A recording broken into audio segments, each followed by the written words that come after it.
पेहवा की सीट पिछले 1.5 साल से बीजेपी के लिए बड़ी परेशानी का सबब रही है। खेल मंत्री संदीप सिंह के महिला को छेड़छाड़ मामले में फंसने के बाद बीजेपी को काफ़ी बदनामी झेलनी पड़ी है, बीजेपी को काफ़ी नेगेटिविटी मिली है और बीजेपी के लिए इस प्रकरण से पिंड छुड़ाना भारी हो गया। इस वजह से संदीप सिंह की टिकट कट गई, लेकिन उनकी जगह जिन कमलजीत सिंह अजराना को टिकट दी गई वो भी विवादों का कारण बन गए, क्योंकि मनजिंदर सिंह सिरसा की सिफारिश पर अजराना को मिली ये टिकट विवाद का कारण बन गई, क्योंकि अजराना किसानों के समर्थन में प्रधानमंत्री मोदी और खट्टर साहब के साथ साथ बीजेपी को भी घूंट पी पी कर कोसते रहे हैं। यही वजह है कि पार्टी को ये टिकट वापस लेने पर मजबूर होना पड़ा और उनका फैसला बदलते हुए अब नए चेहरे को टिकट देनी पड़ी। लेकिन बीजेपी के लिए यह टिकट बदलना एक समझदारी का पैमाना बन गया है और टिकट के तौर पर डीडी शर्मा को प्रत्याशी बनाना बीजेपी के लिए पूरी तरह से फायदेमंद साबित हो रहा है। पेवा सीट पर बीजेपी के लिए कैसे समीकरण बिगड़े हैं, बने हैं और हालात अब क्या हैं, ये जानने के लिए आज की ये खरी खरी खबर जरूर देखिए।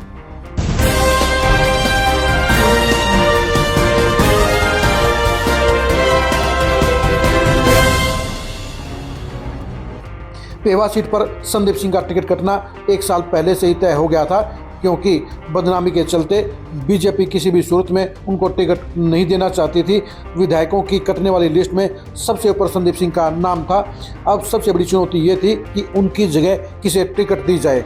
साफ तौर पर सिख चेहरे को टिकट देने के लिए प्राथमिकता सोची गई थी और इसलिए कमलजीत सिंह अजराना को टिकट के तौर पर चुना गया। लेकिन ये चयन पार्टी के अंदर से नहीं हुआ, बल्कि मनजिंदर सिंह सिरसा की सिफारिश पर यह टिकट अजराना को दी गई। लेकिन अजराना की बैकग्राउंड को जांचे परखे बगैर ही बीजेपी ने आंख मूंद कर उनके लिए स्वीकृति दे दी, जो उनके लिए झटका साबित हुई, जो उनके लिए नेगेटिव मामला साबित हुई, क्योंकि अजराना की पोल पट्टी चंद ही घंटों में खुल गई। जहां पार्टी के स्थानीय तमाम नेताओं ने उनका विरोध किया, वहीं पर सामाजिक तौर पर भी खालिस्तान समर्थक होने के चलते और पाकिस्तान के फौजी अफसरों के साथ फोटो वायरल होने के चलते उनकी टिकट को रातों रात बदलने पर विचार हुआ और उनको अपनी टिकट वापस करने के लिए कहा गया। ऐसे में बीजेपी के लिए सबसे बड़ी चुनौती थी कि इस जीती हुई सीट को बरकरार रखने के लिए वो किस चेहरे पर दांव लगाने का काम करे, और इस मामले में बीजेपी ने अक्लमंदी का काम करते हुए डीडी शर्मा को ही सबसे परफेक्ट माना और उनको टिकट दे दी गई। डीडी शर्मा ने 24 घंटे में ही पेवा के हालात बदलने का काम किया है, क्योंकि अजराना को टिकट मिलने के बाद इस सीट पर बीजेपी की हार पक्की हो गई थी। लेकिन अब डीडी शर्मा को टिकट मिलने के बाद अब इस सीट पर बीजेपी के जीत के आसार काफ़ी प्रबल हो गए हैं, क्योंकि जहां बीजेपी ने मजबूत जनाधार के नेता को टिकट दिया है, वहीं कांग्रेस ने बड़ी गलती भी की है। आपको यह भी बता दें कि 2014 में डीडी शर्मा पेवा से बीजेपी की टिकट पर ही चुनाव लड़ चुके हैं और लगभग 35,000 वोट लेकर वो नंबर 2 पर रहे थे। इस बार उन्होंने तैयारी तो थानेसर के लिए की हुई थी और वहाँ पर वो जीत के मजबूत दावेदार भी थे, लेकिन वहाँ पर सुबह की टिकट नहीं कटी। ऐसे में पार्टी हाईकमान ने अब उनको पेहवा के चुनावी दंगल में उतार दिया है। पेहवा में भी डीडी शर्मा बेहद मजबूत कैंडिडेट हैं, जीत के मजबूत दावेदार हैं और वो कांग्रेस पर भारी पड़ते नजर आ रहे हैं। आप खुद ही देखिए कि पेहवा में डीडी शर्मा के नामांकन में लोगों की कितनी बड़ी हाजिरी रही और कैसा माहौल रहा।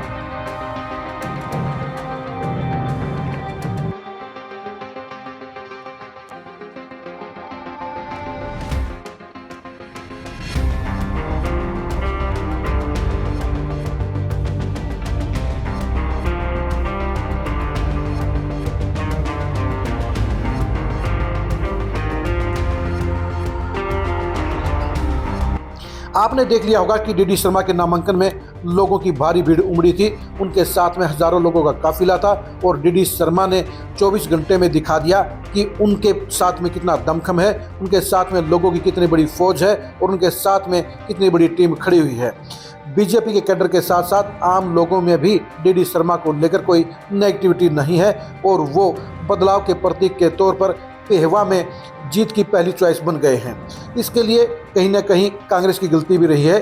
कांग्रेस ने उन मनदीप सिंह चट्टा पर तीसरी बार दांव लगाने का काम किया है, जो 2 बार पहले चुनाव हार चुके हैं और तीसरी बार भी हार की हैट्रिक लगने की संभावना बन गई है।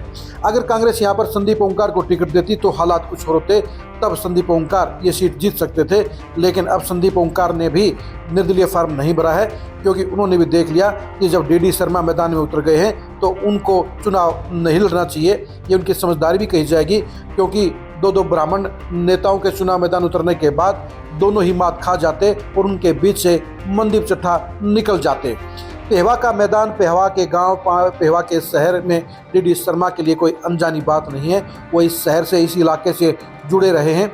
यही वजह है कि डी शर्मा के लिए अगले 25 दिनों में यहाँ पर जीत दर्ज करना कोई नामुमकिन काम नहीं है, बल्कि मनदीप चट्ठा के सामने वो मजबूत नज़र आ रहे हैं, वो आगे बढ़ते हुए नजर आ रहे हैं और 24 घंटे के अंदर ही उन्होंने पूरे पेहवा के अंदर अपने सिस्टम को मजबूती से कायम करके ये बता दिया है कि वो चुनाव जीतने के सबसे मजबूत दावेदार हैं।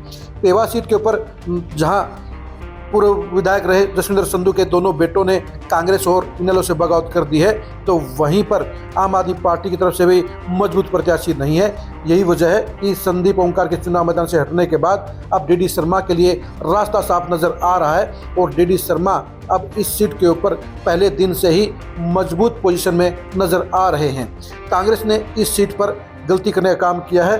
भूपेंद्र हुड्डा ने अपने पुराने दोस्त चट्ठा साहब की यारी में, चट्ठा साहब की दोस्ती में उनके बेटे को ही टिकट देने का काम किया है। पेहवा हल्के के सभी लोगों का कहना है कि मनदीप चट्ठा जिताऊ प्रत्याशी नहीं है और मनदीप चट्ठा में दमखम नहीं है। उनको टिकट देकर बीजेपी के सामने कांग्रेस ने यह सीट थाली में परोस कर देने का काम किया है। बीजेपी ने जहां पहली गलती को सुधारते हुए डी शर्मा को टिकट दिया है, वहीं कांग्रेस ने 2 बार की गलती को दोहराने का काम किया है। यही वजह है कि बीजेपी की जीतने वाली सीटों में पेहवा की सीट को भी आप गिन लीजिए, यानी डी शर्मा यहां से विधायक बनने के फिलहाल प्रबल दावेदार नजर आते हैं। लेकिन अगले 25 दिन में डी शर्मा अपने चुनाव को कैसे चलाते हैं, डी शर्मा अपनी बढ़त को कैसे कायम करते हैं, डी शर्मा ज़्यादा से ज़्यादा वोटरों को अपने साथ लामबंद कैसे करते हैं, इस पर निगाह रहेगी। अगर उन्होंने अपना चुनाव अभियान बेहतर तरीके से चलाया, उन्होंने लोगों को ज़्यादा से ज़्यादा अपने साथ जुड़ने का काम सफलता से अंजाम दिया, तो उनकी जीत में कोई दिक्कत नहीं आएगी। लेकिन अगर उन्होंने और कॉन्फिडेंस में आकर उन्होंने अपने चुनाव अभियान में ढिलाई बरतने का काम किया, तो फिर मिली हुई बढ़त कम भी हो सकती है, क्योंकि कांग्रेस यहाँ पर ज़्यादा कमज़ोर नहीं है।